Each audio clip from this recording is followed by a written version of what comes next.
We are So it's live. recording? Yep. Okay. So, um, I've taken notes and I've kind of labeled what I think are the main major events of Miles, and there's a lot of them, so bear with me.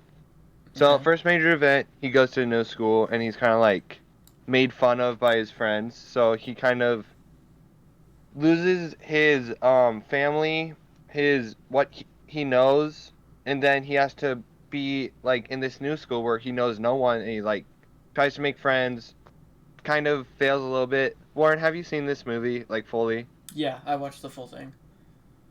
Okay. So, second major event meets Gwen as kind of a love interest.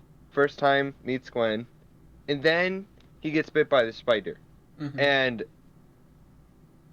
he Can I has a relationship with Aaron that we haven't seen yet. can I Well, interject real quick? sure. I just wanted to point out the Oh wow, why did I blank on it? He did wait, sorry. Um uh at the very beginning when he oh yes. So when he was getting bullied, it was, I think, the animation style of the cartoon comic where like literal subtitles would sometimes like pop up, and I think that Wait, really.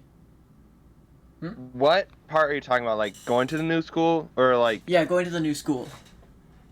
he doesn't get bullied, he just like makes gets made fun of a little bit.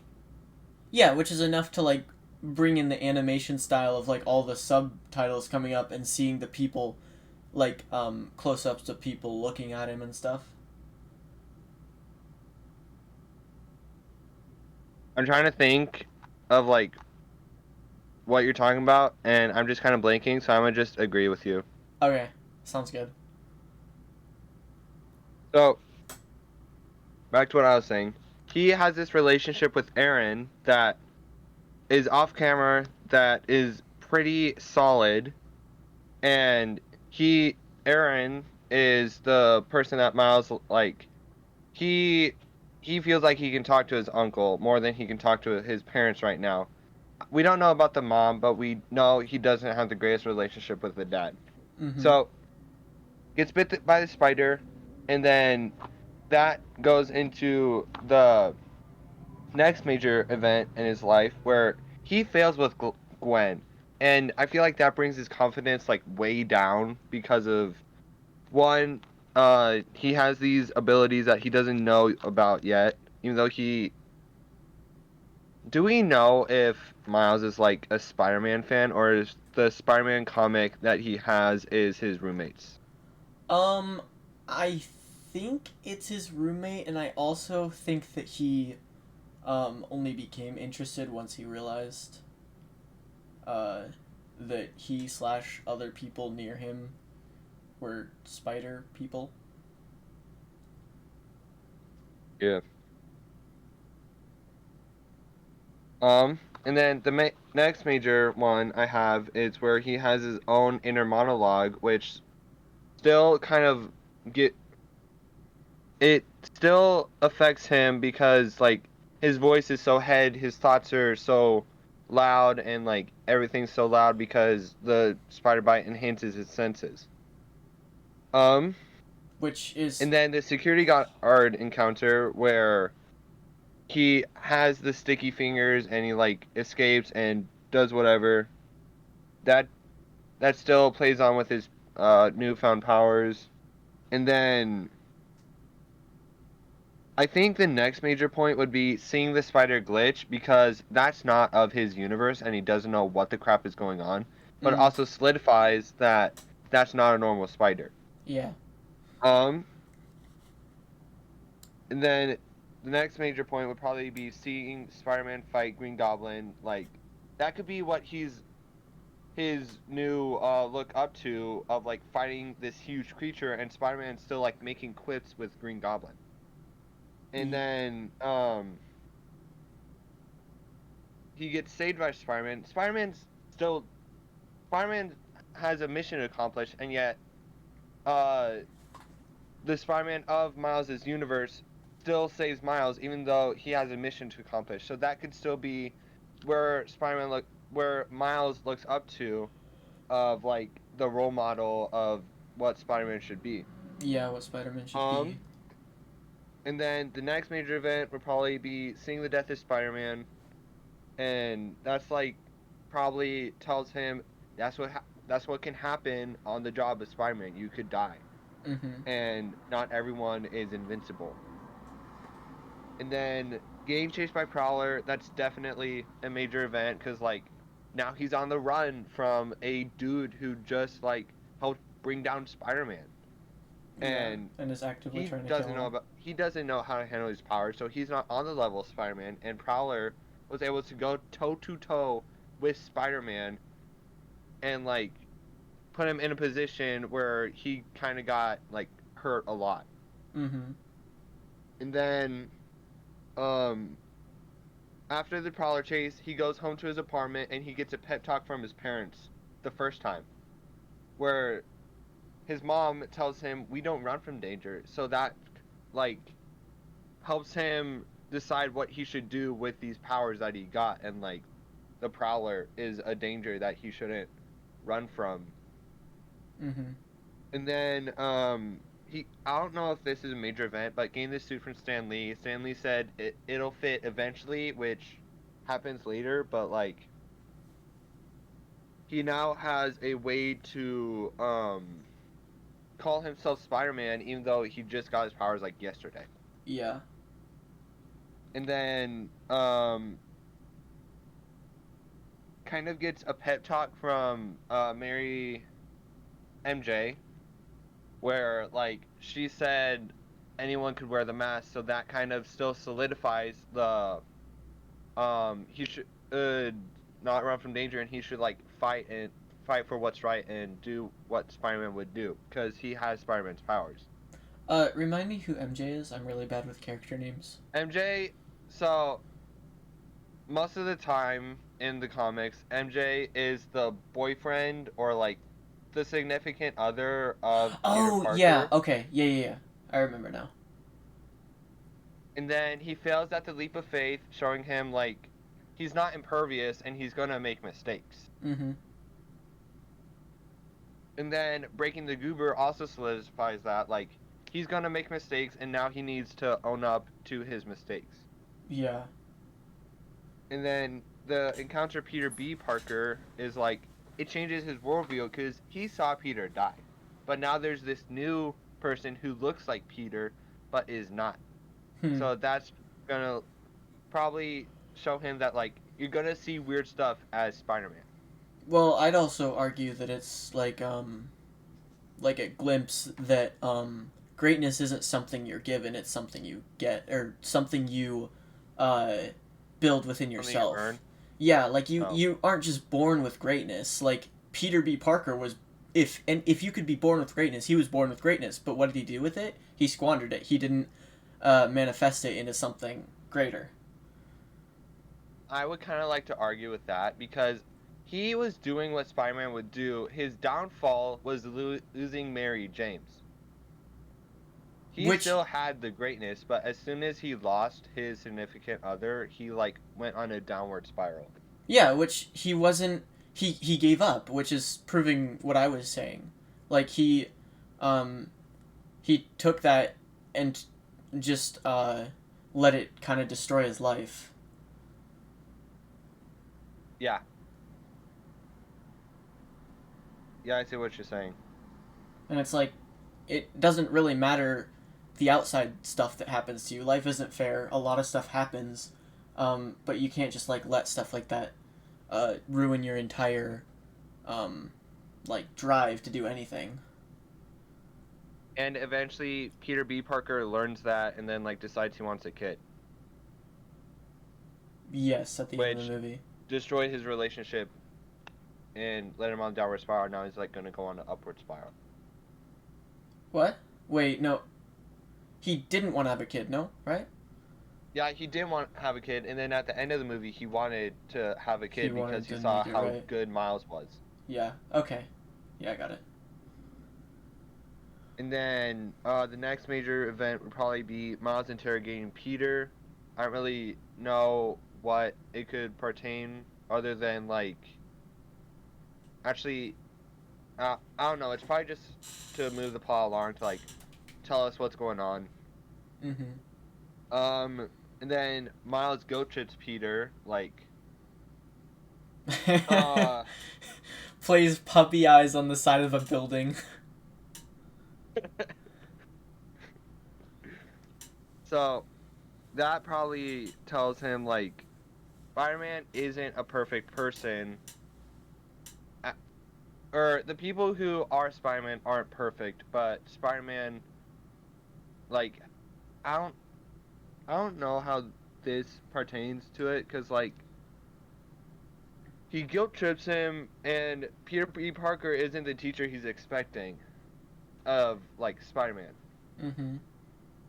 I mean, And I would say that him guilt tripping Peter Parker successfully, Peter B. Parker successfully, kind of helps him understand that even if you've made the wrong life choices, it doesn't make you a terrible person, because he still had a conscience and couldn't leave the kid behind. well, he wouldn't really be leaving the kid behind. He would Peter B. Parker's goal before Miles guilt tripped him was to just go home and like doesn't matter if people get sucked into a black hole. Mm-hmm. But that's because that's a very normal thing. Like, it's the same like with what It's we've normal been. to let people get sucked into a black hole. No. The mental concept of if you don't personalize people, it we can't really consider it a rational choice because like people will follow orders based on dehumanization and whatnot. So Oh yeah, I like Vietnam and mm-hmm, Nazi stuff. I personally would say that without that personalization that Miles gave him, it's not good, but it's acceptable that he did that because that's just the natural human reaction is to not take into account the actual human life and just see um, a thing, I guess I'll say. But I don't know if you understand what I mean, but I um, think so. But until I'm gonna add on until to that like until Miles humanized the issue, uh, and that's what proved that he had a conscience because he couldn't leave Miles behind because he became a real human in his eyes. That was a lot of pronouns and not very many nouns. Anyway. well, pronouns can be anything these days. Okay, carry on. Okay. And then when they get to the compound, Miles breaks a rock with his elbow, which is not a normal human thing, so like he's starting. I think that would be the first time.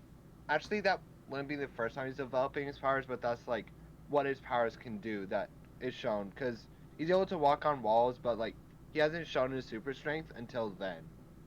Yeah.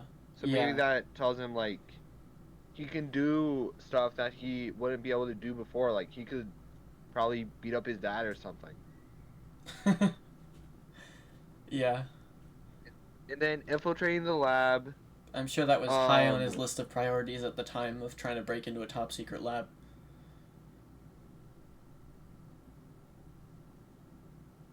at that point, Miles learned how to like relax to be able to unstick from stuff, which is still on his development of being Spider-Man.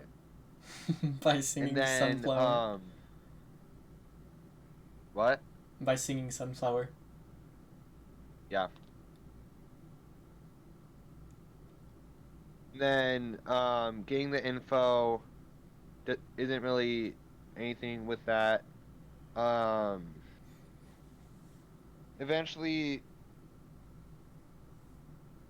Um, he runs from the lab and then fails at swinging, which still shows him that like even though he had a little bit of success, he's still gonna fail and like make a lot of bad mistakes. But that Mm-hmm. still like improves his character. Mm-hmm.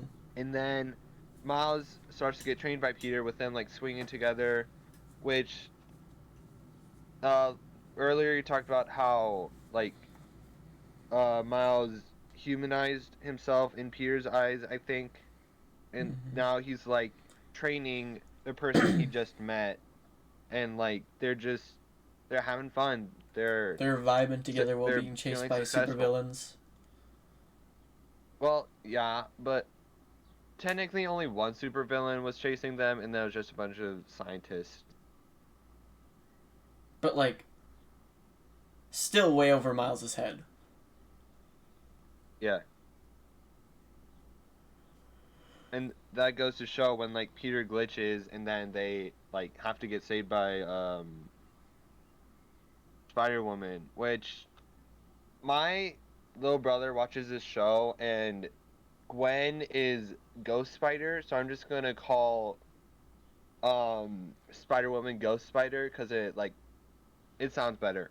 Um, I have never read anything else or seen anything else Spider-Man, so I would prefer to stick to the movie names. Fine, I'll just say Gwen. Yeah, Okay, that's what I Miles know gets her as. saved by So Gwen, which still tells him he's not good at this yet, and he still like needs help. And okay, then on the bus, he gets close to Gwen, which is an improvement from the last time where stuck his hand she to has to her like get her hair. hair cut. Yeah, And then they meet the other spider people, he's learning to rely on which kind himself more. Because in the previous time, he was basically just following what his uncle told him to do. Like he wasn't actually like thinking for himself. Because he didn't have enough self confidence the first time. So he was just like mimicking what his uncle showed him. wait, what are you talking about? Okay, so the first time he interacted with Gwen, he just did like the hey, like the Riz No, thing the that is. first time he interacted with Gwen was when he showed up late to a class, and then like they had a little connection. And then when he did what his uncle told him, that's when the hair got cut. Oh, okay, I don't remember that first time. But like my point is that like near the beginning he was kind of just like regurgitating what his uncle like showed him how to do. Which I think that's a subtle message of like his uncle's a bad dude, so he's going to give bad advice. And Um, why are the dogs being dumb? I would disagree with that. I think that his uncle um Oh wait, I'm gonna kind of interrupt you. So as far as we know, Uncle Aaron lives alone. So he probably won't have the greatest relationship advice for Miles. mhm.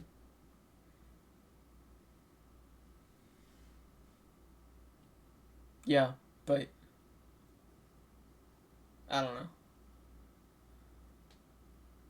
I just don't feel like the bad relationship advice correlated to him being a bad person.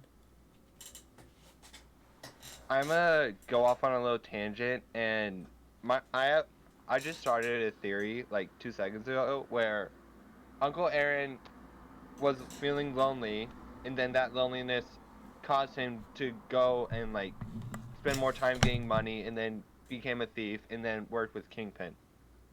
That's just a little theory. I think it's not on any basis, but that's just Hmm.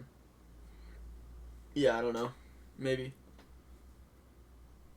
okay. So, um, back on track. Miles meets other spider people, which shows that he's not alone and that he could get help. Which that help kind of sucks because then they just bully him Yeah. and beat him up.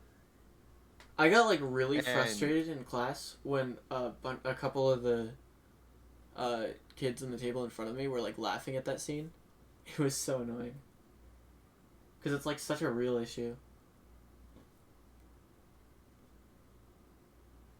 do you know if they were laughing at like him getting beat up or like? They were like laughing at the scene where he was getting like uh treated like a child by his quote unquote friends.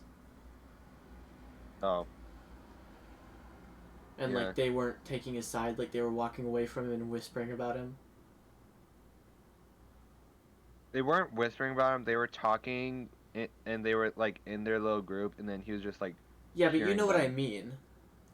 Yeah. They were talking behind his back. Is Yeah, but the movie creators kind of wanted that to seem to be a little funny because eventually, like the Spider-Man Noir says, he's just looking at us while we're talking about him.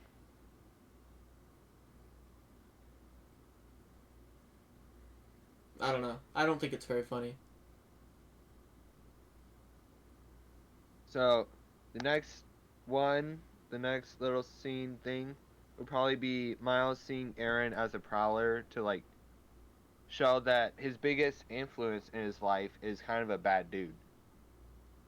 Hmm. And like you can't trust everybody.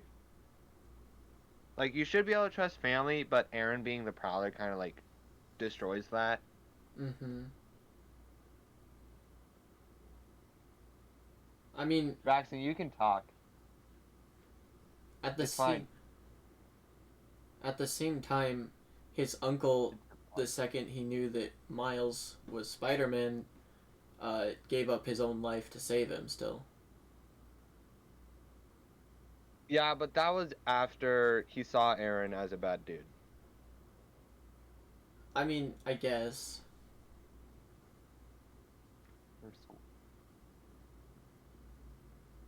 Braxton, you want to give your no, give me back my pocket knife. You want to give your 2 cents? Yeah, I do. Just because he was a bad guy, he died to save the good guy, so you can't dog on Uncle Aaron like Warren that. just said that. Yeah, that's what I'm saying. Well, I can't hear him because your volume is at like 2. It's all the way up. Your phone's so Destin. Wait, if it, I'm not gonna say that. If it's personal. Okay. Braxton was kind of getting a little angry with me dogging on Aaron. Yeah. And then the next part would probably be the Prowler chase scene where Miles messes up and like gets tracked down by the Prowler. And like every other person who isn't good on the face of the planet. What? Never mind. And then that's for the first page. I'm done with the first page of notes. I feel like you're reading this too much of a monologue and not like enough of an analysis. Well, I'm trying, but some of them can't really be Well, then don't analyzed that good. analyze them. If it's something non-important like the effect of I don't even remember.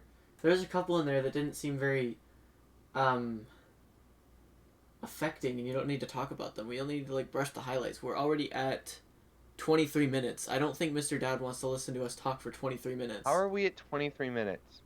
Because you're talking about literally everything. Because I wrote down notes. just talk about a couple more things. Like Okay, next one. Aaron dies. That shows that gives him his Uncle Ben moment, which then influences Spider-Man stuff. Next one. As Aaron dies, he gets his Uncle Ben speech. his Uncle Ben speech, what was that? And then the next major important milestone, whatever. Miles has the intervention with the other Spider-Man people where they like tell him that he's not good enough, and Miles kind of wants revenge, but the other people are like, "You're gonna get killed, and we don't want you to get killed." Mm-hmm. And also, Miles knows that he's the only person that can stay and survive, but Peter B. Parker is kind of so low, so depressed in his life that he's like, I can stay, I'm fine with dying. I'm not sure if it was quite that. I feel like it was more of him uh reconsidering his existence and deciding that he wanted to try to do something good for his last act. I don't feel like he was at the point at the very beginning when he first came to our world, like maybe, but I think by the point we'd hit in the movie, he was like legitimately being noble, not just suicidal. Yeah, I But agree with that. I don't disagree that he was being dumb, but like, well, no, at the same time, I mean, He doesn't want Miles, Miles to die. yeah, Miles wasn't very experienced at that point and couldn't really control anything. So, but, Yeah.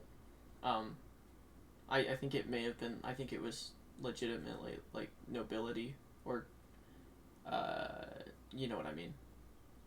Yeah. And then the next one, he gets his pep talk from his dad, which kind of helps him control his powers, because like the dad says, "Oh, you got this spark in you," and uh, flashback of his mom saying like, "We don't run from danger," so like he gets this hero sense, and like he's ready to take on the world and other stuff. Okay, And um, then, just keep going. We don't have time for this. okay, um, I would just point out when he does his leap of faith, he breaks the glass, meaning he wasn't fully ready to jump, but he knew he had to in order to like fulfill the Spider-Man quota, whatever, and like help save everyone, including Peter B. Parker. Okay, next one. Um, I'm gonna skip a little bit and Thank you. like go to where he pep talks Peter B. Parker and like kind of giving his own leap of faith pep talk thing, and it's kind of like full circle. Peter gave him leap of faith, so now he gives Peter leap of faith. So like, kind of shows that the student can become the teacher, and like Miles is finally ready to become Spider-Man. And then he takes down Kingpin, which Kingpin killed the original Spider-Man, and now like when he takes down Kingpin, he's like, that's when he knows that like he's Spider-Man now, and Screw he you, I'm can better. what? Screw you, I'm better. Okay, Go stab yourself. I don't know. I don't know who. Are you talking to me? No, I'm saying what Miles was probably thinking. I don't know. Oh. I'm. You take me way too seriously. Well, I was just confused. And now you got me off my rant. That's probably good. Let's just skip to the next thing. That's basically it. Other than the pep talk with his dad where he like gives him a hug and tells him he loves him and like We're he finally literally has his okay. Are we not talking about? Oh wait, no. We kind of already talked about this, but like we should probably do a little bit more on the diving into uh, the leap of faith, because the music there was kind of like probably the most important music in the entire movie, and we I haven't. didn't focus on the leap of faith because I just took on notes of like what I could see. You're so good at this.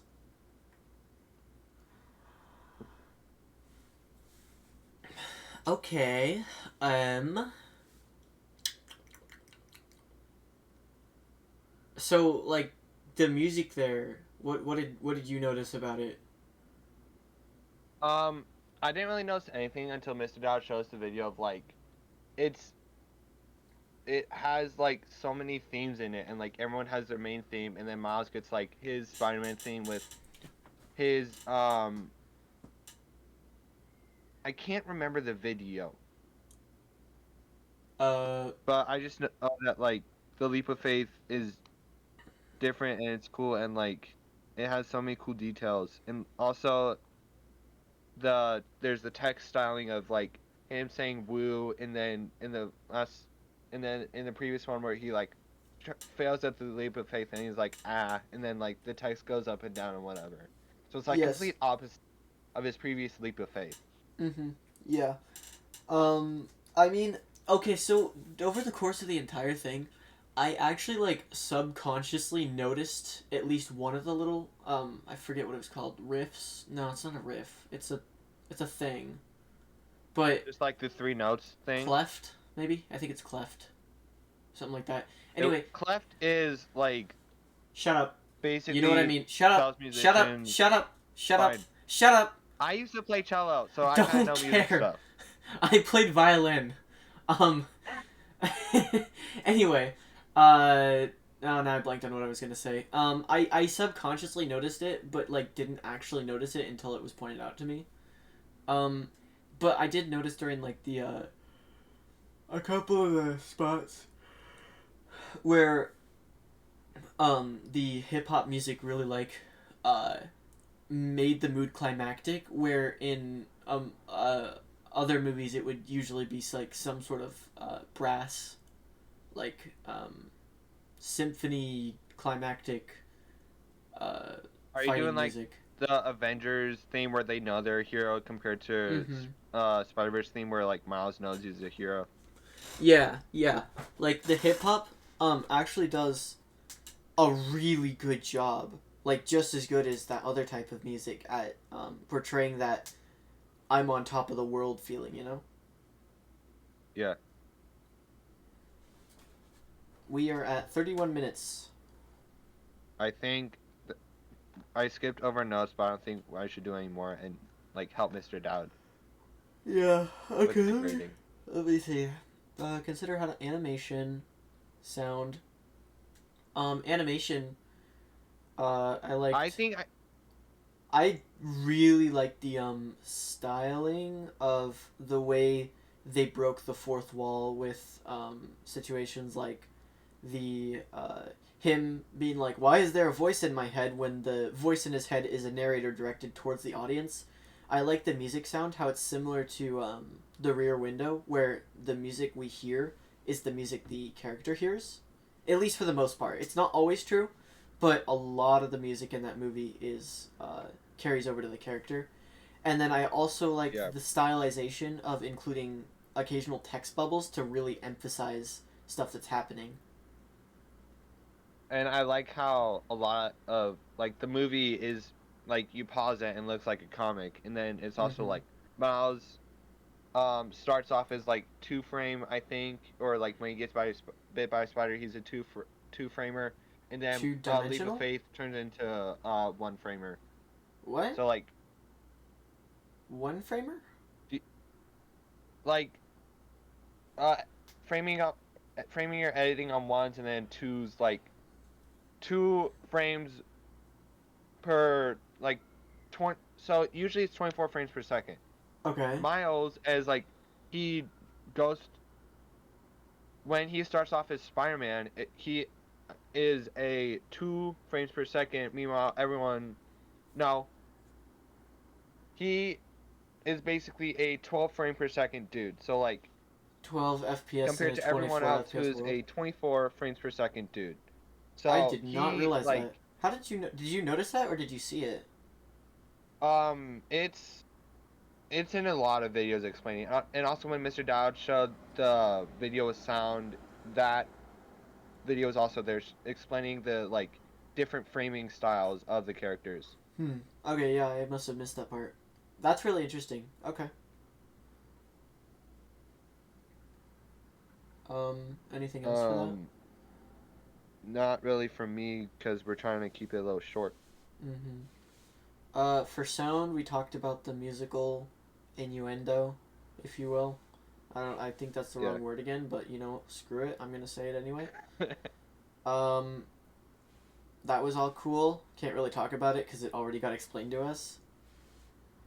Um, oh, the background gameplay just ended, so we should probably. This is a good time to call it. Okay.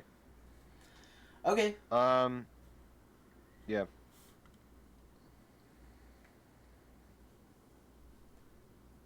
Yeah. So I think that's about it. Cool. We good? I hope that's about it. Okay. Well, thank you for listening, Mr. Dowd, and I hope we haven't annoyed the heck out of you for our very long podcast. Hopefully it'll be fine though, because it's the culmination of 2 students instead of 1, so, you know? Yeah. Okay. Well, uh, anything else you want to say? I don't know. Alright, cool. Farewell.